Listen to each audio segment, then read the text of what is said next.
अब आफ्नो कला देखाउनु त ठिकै हो होइन, तर यस्तो रिक्स लिएर होइन अब त्यो पनि अब सेफ्टी पनि छैन, ऊ झन्डै झऱ्यो। अनि ल यस्तो हाइटमा होइन, त्यो पनि आँखा आँखा पनि छोपेको छ होइन, आँखा छोपेको छ, यस्तो अब सेफ्टी पनि छैन, यस्तो रिक्स लिएर अब यस्तो अब आफ्नो कला देखाउनु त खोजेको छ।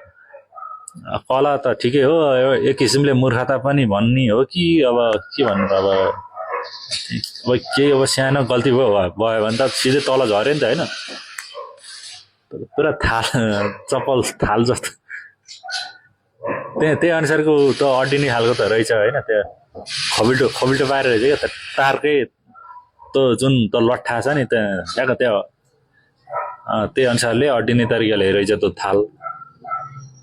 ल ब्यालेन्स गरेर होइन, ल यसरी त्यो पनि पछाडिबाट हिँडेर क्या, अगाडि हिँडेको भन्दा नि हो भन्नु फेरि पछाडि हिँड्दा नि आँखा छोप्नुपर्छ र फेरि। ल त्यो पनि हुँदा आँखा नछोप्यो भने पछाडि यसो अगाडि हेरेर पनि ख्याल गर्नु मिल्थ्यो। उसले हेर्नु यत्रो हाइट छ क्या, ल हेर्नु ल मान्छेहरू यस्तो यस्तो अब हुन्छन् कि अब हुन तल केही गरी झऱ्यो भने पनि तलतिर एउटा होला कि त्यो फर्म ओछ्याएको होला कि, त्यही त्यस्तो सिधै भुइँमा खस्ने होइन होला नि त, नत्र यसरी त कसैले त यसरी त गर्नु नहुने हो क्या यो।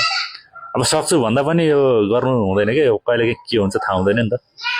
त्यही पनि उहाँले गर्दै अब गर्नु भएको छ त राम्रो कुरो हो, उहाँको आफ्नो कला राम्रो हो।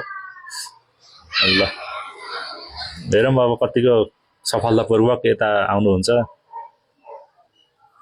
नै यस्तो पुरा यो त्यो लट्ठामा क्या त डोरी, ल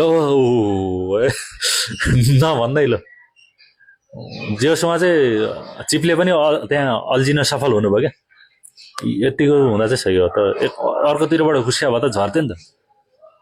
ल सही हो सही हो सही हो।